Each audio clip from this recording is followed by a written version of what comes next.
नमस्कार मंडळी, एक वाटी घेतलेली आहे, त्यामध्ये अंड फोडून घ्यायचं आहे आणि छान असं चमच्याच्या सहाय्याने अंड फेटून घ्यायचं। चवीपुरतं मीठ घातलं। पॅन आहे तो गरम करायला ठेवलेला आहे, त्यावरती थोडंसं तेल टाकून घ्यायचं आणि हे जे फेटून घेतलेलं अंड आहे ते त्यावरती वतून घ्यायचं। पातळ अशी ह्याची पोळी बनवून घ्यायची। मसाल्यांमध्ये थोडंसं लाल तिखट, त्यानंतर गरम मसाला आणि थोडीशी धना पावडर घालायची। कसुरी मेथी आहे ती थोडी वरतून टाकून घ्यायची।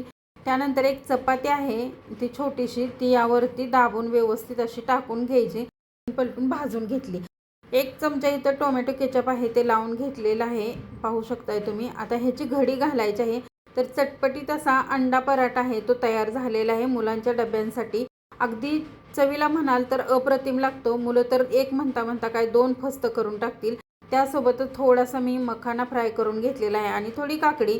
तर आजचा जो टिफिन आहे तो छान असा तयार झाला। धन्यवाद।